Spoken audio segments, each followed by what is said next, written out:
eu sou Bárbara Prince. Eu sou Isa Próspera. E esse é o canal do blog Literário Sem Serifa. Setembro é o mês do tradutor e a gente resolveu trazer uma convidada muito especial para conversar sobre tradução com a Isa, que também é tradutora. A gente tá aqui com a Carol Chiovato. Oi! Nossa amiga e tradutora. Oi, meninas! É isso, não tem mais nada pra dizer. O tema é esse, a gente vai conversar sobre isso. Ótimo, começando.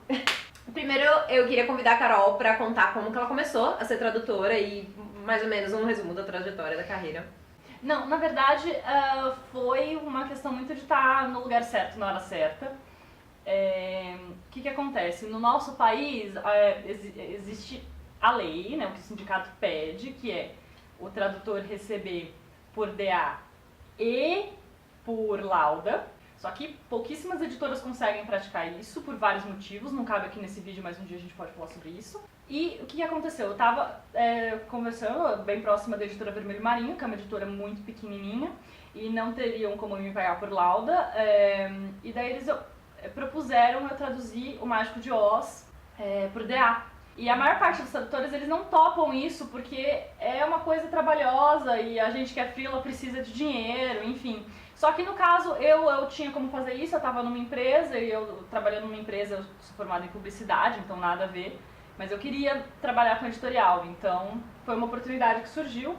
E pouca gente sabe, mas O Mágico de Oz, na verdade, é uma série de 14 livros escritos pelo L. Frank Baum. E ela não tinha sido inteira traduzida no Brasil.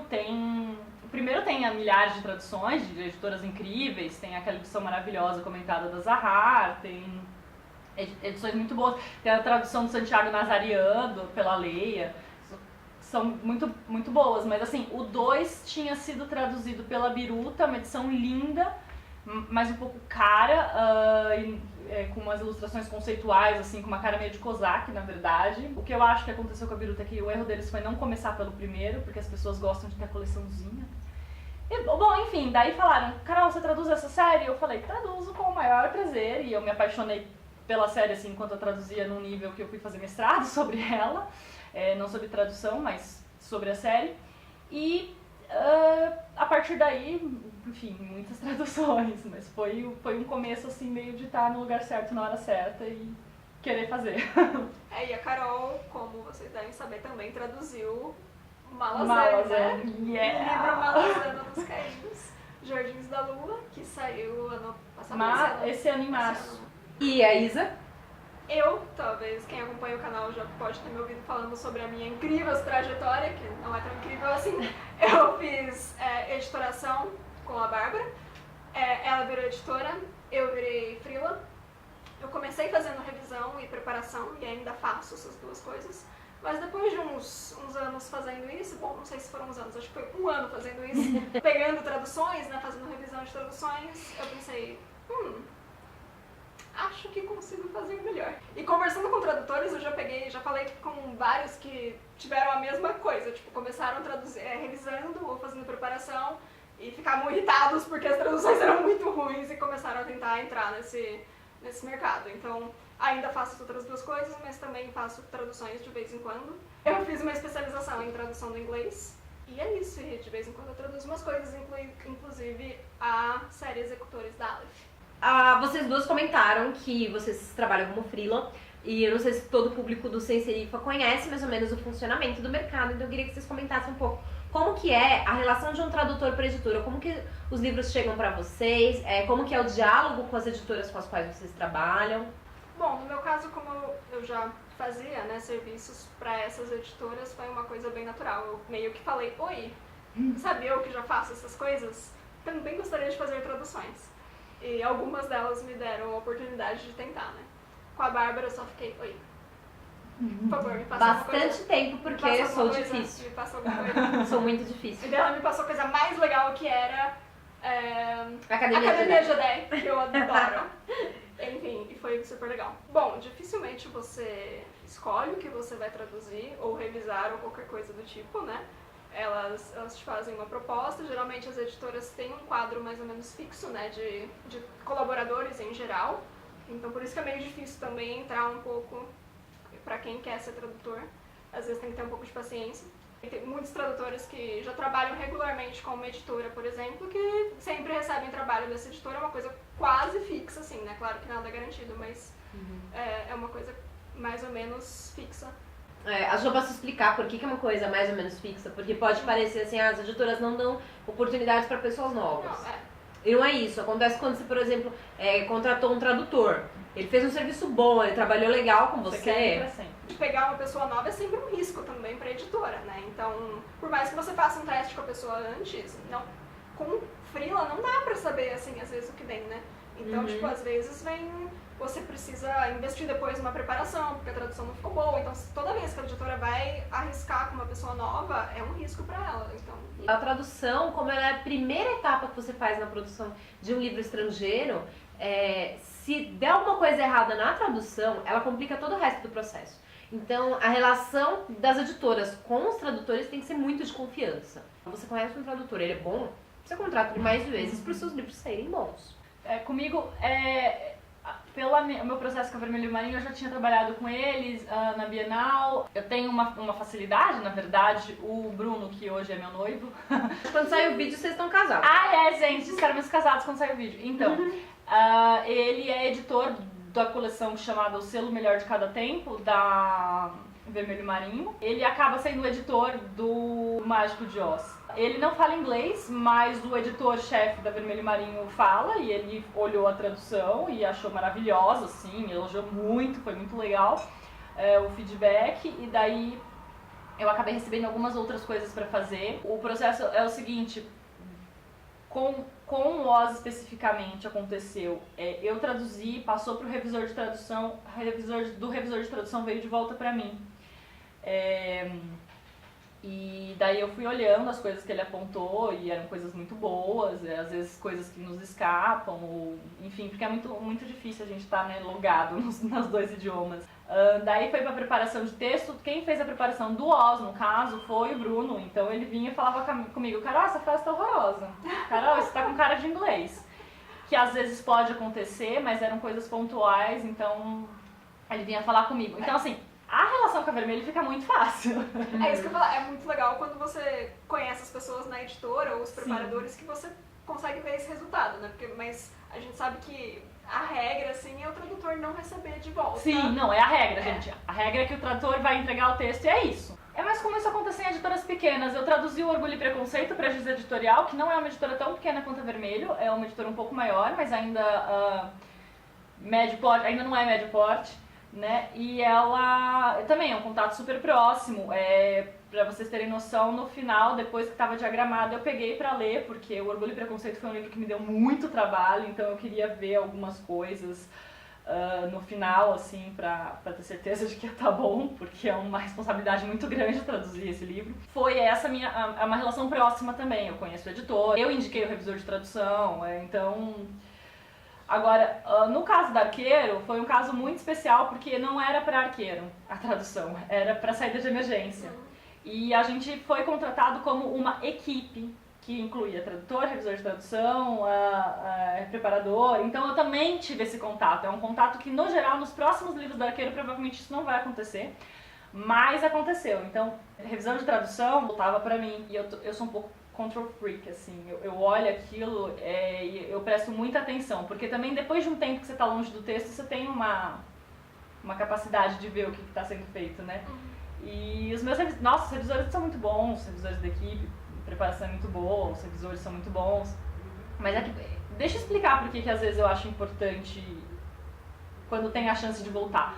Não sei como funciona com todos os tradutores, eu não sou escrota, eu não fico meio que reclamando de coisa que é justa. Mas é que, por exemplo, teve uma vez que eu tinha posto um estático com X, que significa uma coisa. E o revisor foi lá e pôs estático com S, que significa outra, mudou completamente o sentido da frase. Então, assim, eu tenho uma memória meio alucinada com isso, porque às vezes eu vejo a frase em português e eu lembro de como ela estava em inglês. Porque normalmente frases problemáticas são frases sobre as quais eu me debrucei muito tempo. Então eu costumo lembrar. Então na hora que eu bati o olho eu falei, mas pera, essa revisão tá com um problema. Até vou de volta no original, presto muita atenção, mas aconteceu isso. E o Malazan, ele tem uma questão que ele é um livro muito querido dos fãs, que estavam muito ansiosos para vir para o Brasil.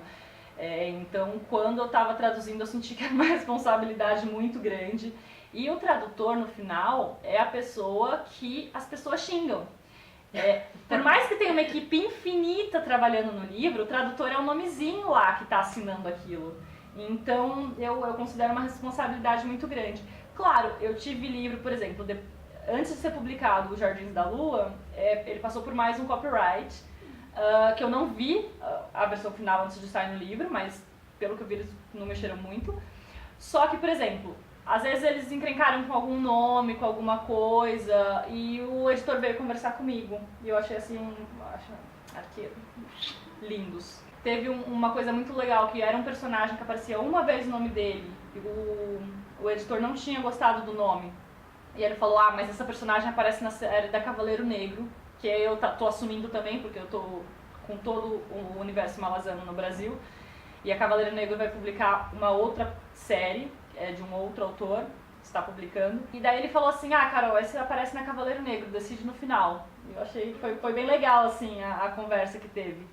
Então, o pessoal geralmente é fofo, assim, o pessoal com quem eu... Você já falou bem mais sobre Malazan naquele podcast que foi... Grumpycast. Isso, no Grumpycast. A gente pode deixar o link também pra quem quiser saber mais sobre Malazan, que foi bem legal, porque foram 2, né? Foram 2 casts gigantes, mas foram super legais. Olha, pra você não ficar só elogiando o Arqueiro e não falar nada da Aleph, eles são muito legais, gente. Foi tão legal trabalhar com eles, não, mas foi mesmo. Desde o começo, porque não era sempre a Bárbara que tava nesse projeto da série Executores, né? Mas com todos os editores que eu trabalhei nisso foi super tranquila, foi assim, comunicação super aberta, porque das coisas que eu traduzi foi a que mais tinha coisinhas a serem decididas, né? Então, nomes, termos, neologismos, coisas assim.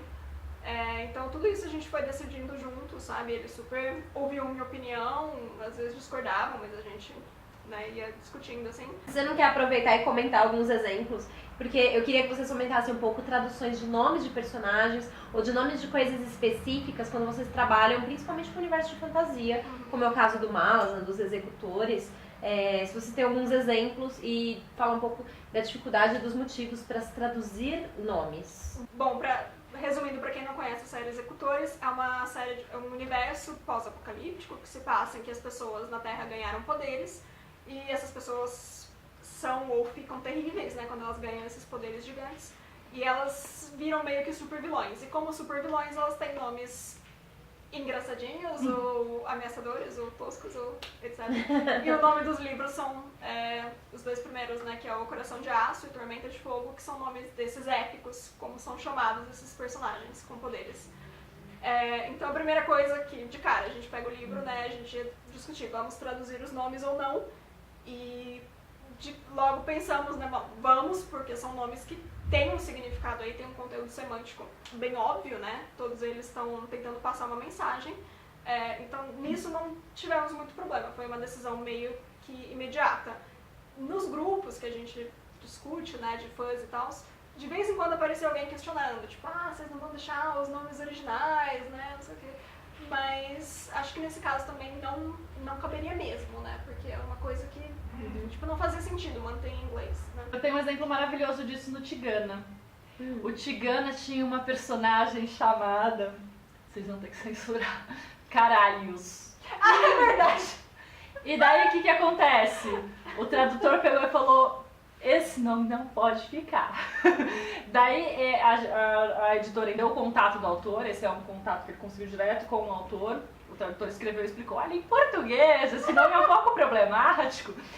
E daí o autor falou, olha, a região dessa personagem vem tal, pode ser esse nome, escolhe aí qual que é o menos cacofônico pra vocês. Aí escolheu um nome lá, que eu não lembro agora qual que é. Mas é um caso que eu acompanhei de perto, justamente porque o Bruno fez a preparação, ele estava organizando isso. Então eu vi isso acontecer assim.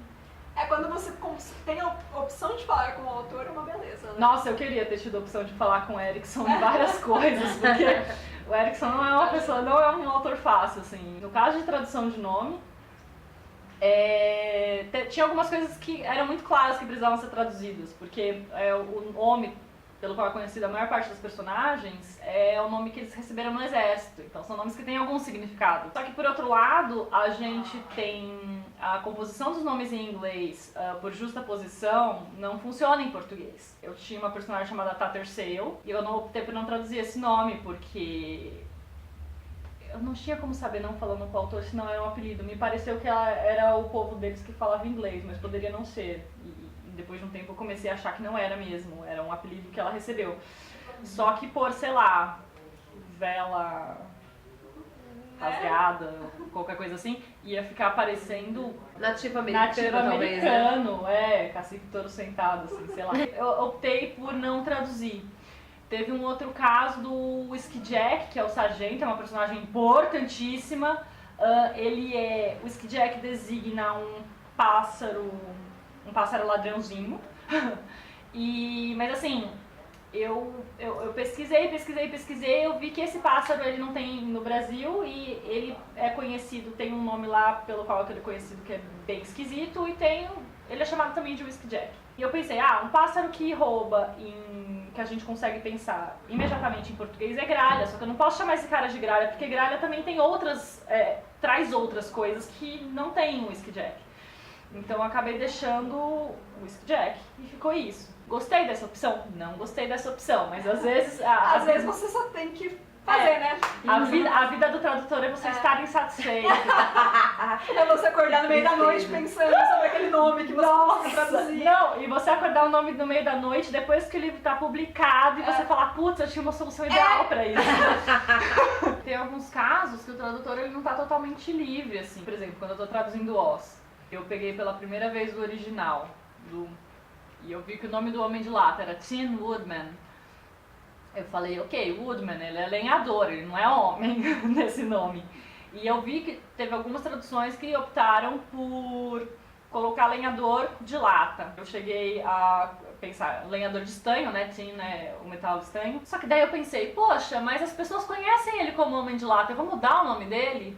Então o capítulo no qual ele aparece se chama O Resgate, eu deixei como em português, eu pus Resgate do Lenhador de Estanho.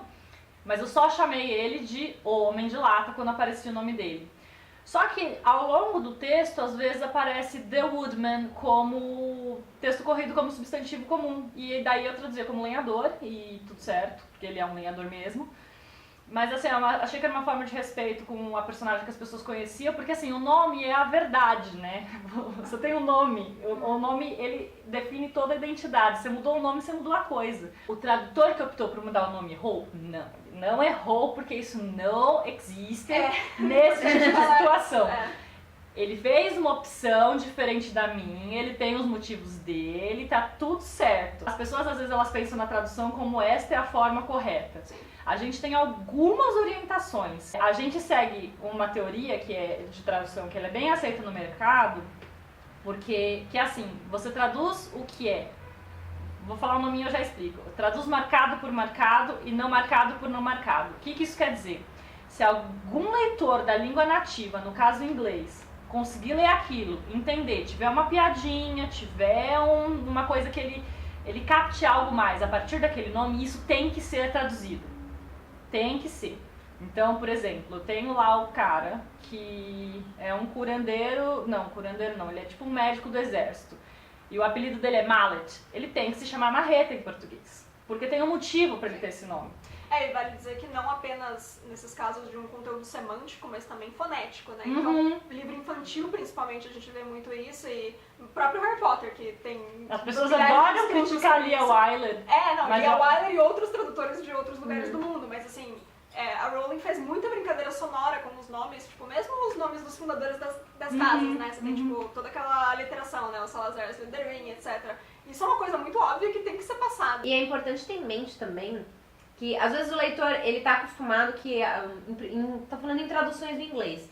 Ele tá acostumado que ele fala inglês e todo o universo de pessoas com quem ele convive falam inglês. Então ele acha um absurdo que você não tenha deixado aquele nome em inglês, porque todo mundo entende o que está escrito ali. O leitor já leu o livro e ele quer ler de novo em português. Mas ele também já está acostumado com aquele nome, né? Que ele leu em inglês. E esquece também que, além das pessoas, muitas vezes, tá bom, elas sabem inglês, mas não é a primeira língua delas, não é a língua que elas pensam... E não é a língua na qual elas estão lendo esse Exatamente, livro. eu acho que você vai lançar um livro em português, você não pode, ninguém tem que ser obrigado a saber qualquer coisa de inglês, sabe? Eu sei que muita gente sabe, tem uma noção assim, mas eu acho que o editor não pode começar com essa premissa. De, tipo, A função da tradução é justamente dar acesso às pessoas que não podem ou não querem, por qualquer motivo que seja, ler o original. Então, né, levar esse trabalho bem a sério. Quantas pessoas não poderiam ler se aquilo não estivesse em português, ou então não captariam aquela piadinha. E tem caso que, assim, às vezes, no caso do Whisky Jack, por exemplo, não tive dúvidas, enfiei uma nota. Ai, nota de rodapé é horrível, nota de rodapé é pecado, é coisa de tradutor preguiçoso. Cara, às vezes... Seu editor deixou a nota? Não sei. Ela ficou com medo de chegar. Não, eu fiquei com medo, fiquei com receio, gente. Não, mas assim, se ele tirou nota, ele tirou por um motivo e o motivo dele também é certo e ele que manda e ok, eu não tô xingando o tradutor se ele tiver tirado a nota, tá bom? Eu quis explicar. Vou dar um exemplo mais fácil do que o nomezinho. Eu traduzindo Jane Austen, Orgulho e Preconceito tem tipo 600 nomes de jogo de carta. Alguns existem o nome em português, outros não existem o nome em português. Quando existe nome em português eu vou, ponho, mas de qualquer forma eu pus notinha explicando. Isso é um jogo de cartas, porque isso não é uma coisa tão óbvia pra gente em alguns contextos. E assim, um jogo de carta que se joga em dupla, ou 2 ou 3 jogadores, ou 4 jogadores. É uma informação que assim, se a pessoa não gostar da nota, tudo bem, mas assim, se ela for ter que... Pra que ela tem que sair da leitura se o tradutor ele pode dar essa informação pra ela? Porque às vezes a pessoa não entendeu, ela vai ter que, sei lá, abrir a Wikipédia pra olhar que raios é aquilo. Mas às vezes, tipo, Jane Austen, os leitores até aceitam ter mais nota, né? Sim. Porque fala, não, porque é um livro histórico, então Sim. tem que ter nota pra explicar um monte de coisa, mas às vezes você quer pôr uma nota num livro contemporâneo, né, ou quase, e daí fica meio, a gente vai por isso. Rola essa discussão também. E rola uma discussão assim de tipo, como que o leitor lida com isso. Também a gente traduz muito para o público, né? Quando, por exemplo, eu vou defender a Leora até a morte, porque ela estava começando a traduzir no Harry Potter um livro infantil. E livro infantil tem regras próprias. Você não deixa nomes imensos, cheios de H, no livro infantil. Não, a regra básica é que a criança tem que poder pronunciar o nome, né? Por exemplo, no caso do Mágico de Oz, o autor gosta de fazer trocadilho. Esse Trocadilho é a pior palavra para um tradutor, né? E é tão lindo, porque às vezes, outro dia, eu tava traduzindo, ele fez um trocadilho com bright, no sentido de brilhante. E eu traduzi como brilhante, porque era no sentido tanto de reluzente quanto de inteligente. Né? Obrigada, português, por ter uma tradução pra isso. Mas teve um caso que eu posso comentar rapidinho, foi um caso bem divertido no livro 2. Tem essa personagem, o Jack Cabeça de Abóbora. Esta personagem, em dado momento da história, tá voando numa coisa mágica lá que eles fizeram, se debruça por sobre o beiral da coisa mágica. E daí a outra personagem, que é toda engraçadinha, vira e fala assim: oh, cuidado com essa sua cabeça, se ela cair, ela vai deixar de ser pumpkin pra virar uma squash. Pumpkin é abóbora, ok. Squash em inglês é uma palavra que, enquanto verbo, significa torturar, amassar, esmagar. E enquanto substantivo, significa abóbora. Então... Aquelas coisas que você lê em inglês e você fala, não tem jeito. E daí, o que eu fiz nessa situação? O personagem virou e falou assim: cuidado, Jack, se a sua cabeça cair, ela vai deixar de ser uma abóbora e virar um purê. E foi o que deu pra fazer. Teve a piadinha, mas perdeu o trocadilho. Sorry, gente, não rolou. Trocadilho acho que é o que mais se perde, né? Tipo, porque você tenta, você pensa, mas também você tem que ver, tipo, o trocadilho é mais importante do que o conteúdo do que tá sendo dito, porque dá pra criar um trocadilho, mas daí você acaba inventando coisas que não existiam no texto original. Então, você vai se dar essa liberdade, o editor vai te dar essa liberdade, tipo... Eu tive a ocasião de, dependendo do contexto, explicar a piada numa nota. Gente, isso é um pecado, né? Mas eu fiz... Não, é que na verdade o que eu fiz? Eu inventei um trocadilho na hora porque não era uma coisa importante pro contexto e no final eu fui contar a piada. Tipo, porque eu fiz uma nota de tradução em todos os Os no final, explicando algumas escolhas de tradução. Já tive caso de, tipo, infelizmente perdemos o trocadilho, mas mantivemos uma piadinha, como foi o caso da abóbora versus purê. E eu já tive caso de, por exemplo, a atmosfera requeria um trocadilho, mas não exatamente aquela frase. Então eu desloquei o trocadilho para um pouco depois. Tipo, num momento em que não existia, eu fui lá e deliberadamente coloquei porque o texto me permitia isso. Então, são soluções que às vezes, para dar uma compensada e manter o que é o livro. Quando vocês fazem esse tipo de troca no texto, a gente sabe que tem um tipo de leitor que tá olhando o que vocês estão fazendo, principalmente nos livros que vocês já traduziram, que são os fãs da série e os fãs do autor. Que são pessoas que estão preocupadíssimas com como esse livro está recebendo um tratamento na tradução dele, pessoas que já leram em inglês, já conhecem, e querem saber o que o tradutor está fazendo, quais soluções o tradutor achou para aquilo. E eu quero saber qual a experiência de vocês de entrar em contato com esse público e como que vocês lidaram com fãs de livros que vocês estavam cuidando, que é uma responsabilidade extra, né? Eu não tive problemas nenhum, acho que ninguém me xingou, se xingaram eu não fiquei sabendo. É sorte sua, né? Não, mas também não vi ninguém te xingar. Posso ficar sem saber também, não tem. Qualquer reclamação vocês podem mandar direto pra Bárbara. Não tive nenhum problema desse. Espero que as pessoas tenham gostado das traduções. Uma pessoa perguntou sobre o sotaque dos personagens, porque tem um personagem que tem um sotaque sulista. Na verdade, ele diz que ele é escocês, mas ele é sulista. Mas o sotaque dele escrito é sulista, né? Não é escocês. É sulista. Porque ele é sulista. A gente decidiu não tentar reproduzir esse sotaque de nenhuma forma no texto, porque ele aparecia só de vez em quando, era uma coisa muito sutil, que seria só ter, sei lá, em vez de você, colocar um C, assim. Mas ao mesmo tempo, mais ou menos, sabe? E como outros personagens no livro tinham sotaques também, só que não apareciam no texto em nenhum momento, tipo, isso não era na fala deles, isso não ficava claro, só aparecia na narração do tipo, fulano disse tal coisa com um sotaque francês. Mas era só isso. Então a gente falou, não, tudo bem, vamos manter como todo mundo falando igual, assim. Que é uma decisão que pode ser questionada também, não está certa e não está errada, foi só o que a gente decidiu fazer, assim. Mas esse foi, eu acho que foi a única coisa que eu vi alguém comentando sobre a tradução do Coração de Aço, assim. Acho que agradou de modo geral. Em relação à tradução, é curioso, porque o Oz, as pessoas nunca recebi uma crítica, as pessoas pelo contrário falam, gente, manda mais que tá pouco. E é bem legal os feedbacks que eu recebo, que as pessoas, na verdade, elas estão tão felizes que tá saindo, que eu não sei se as pessoas ficam fazendo esse jogo. No caso do Malazan, é um fandom muito amor, assim. Eu fiquei surpresa porque a gente tem experiências, assim, em geral, que a gente vê com fãs de fantasia, fãs muito hardcore. A gente já imagina, assim, que eles vão ser aquelas pessoas muito bélicas. E então, quando eu comecei a traduzir, eu entrei no grupo Império Malazan no Brasil, grupo Muito Amor. Eu não sabia que era um grupo Muito Amor ainda, mas eu entrei e eu comentei algumas coisas que quando eles comemoraram que estava sendo traduzido. Foi publicado em março de 2017, mas eu entreguei o livro em janeiro de 2014. Então, assim, eu já estou há muito tempo nessa vida de Malazan.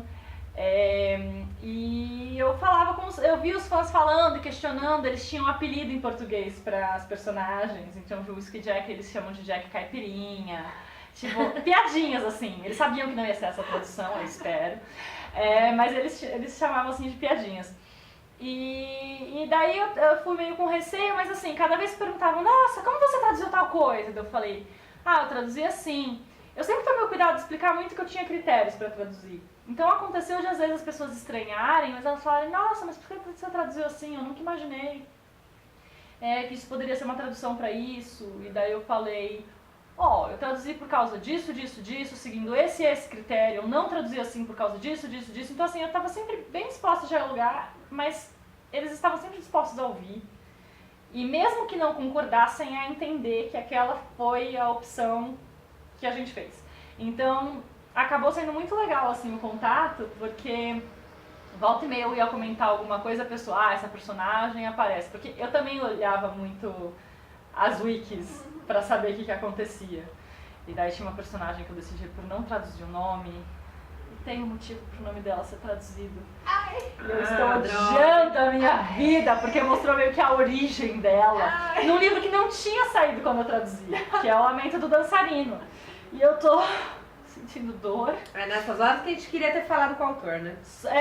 Então, só que o bom que aconteceu depois é que essa personagem vai mudar de nome. Obrigada, senhor.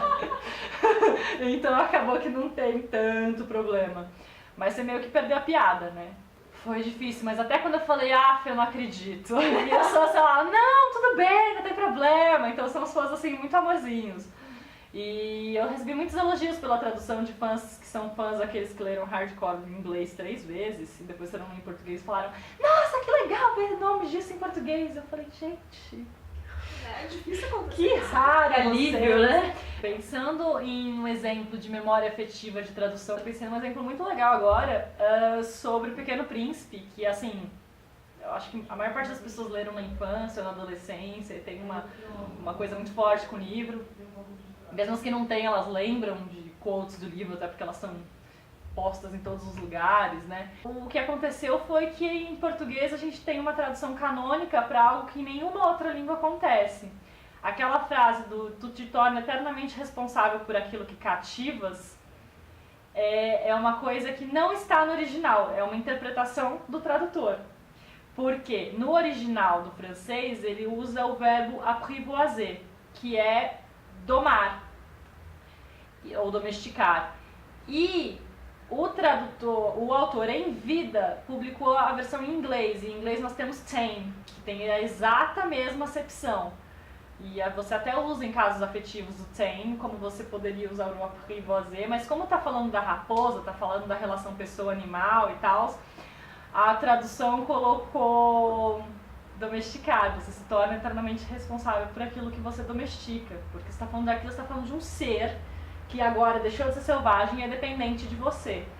E algumas pessoas, elas tiveram que ler a nota da tradução porque elas ficaram muito, muito incomodadas com aquele cativar. Mas assim, o verbo em italiano, em francês, em inglês, espanhol, em todas as línguas estava domesticar. E só em português estava cativar. Então foi um caso que a tradução ela meio que se sobrepôs ao original e ela virou a obra original. E ela nos ensinou... Errado!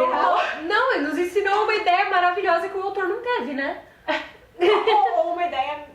Ou deturpou uma ideia que era fazer muito mais sentido, né? Porque eu acho que faz mais sentido você falar, não, você é responsável por aquilo que você domestica, do que você cativa, sabe? Um negócio que... Mas eu sempre tomei como responsabilidade para com os sentimentos dos outros. Sim. Das pessoas que te amam. Mas é que eu acho que isso é interpretável do domestica, ou do doma. Tipo, você domou o coração de alguém, você é responsável pelo sentimento dessa pessoa.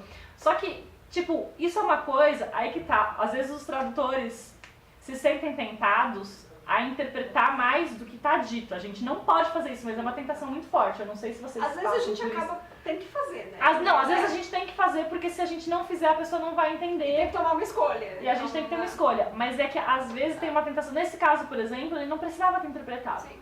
Ele optou por interpretar e tudo bem, ele não é uma pessoa errada e tal. Mas assim, alterou para muitas gerações a verdade do que é o livro. Assim, é uma coisa muito forte, porque essa é uma das frases mais emblemáticas. Não fica tão bonitinho na quote, né? Mas... vai ter que aumentar a tatuagem, né? Tem mais sílabas e tal. Bom, vocês falaram das dificuldades, vocês falaram das tristezas de traduzir. Eu queria fechar com vocês contando o que vocês gostam mais de traduzir livros. De traduzir literatura, no geral. Cara, quando eu passo uma semana, 2, pensando naquele trocadilho, e daí eu tô, sei lá, no banho e me vem a resposta, eu falo, cara, isso é incrível! Sou muito boa! Sou demais! A sensação de satisfação Não, tão a rara. satisfação. É que é o máximo no trocadilho, mas assim, em todo livro, quando você pega uma frase, você traduz de um jeito que você fala, nossa, tá bacana isso. Sim! Tá passando a mesma sonoridade, o mesmo ritmo, o conteúdo tá inteirinho aí, 100%.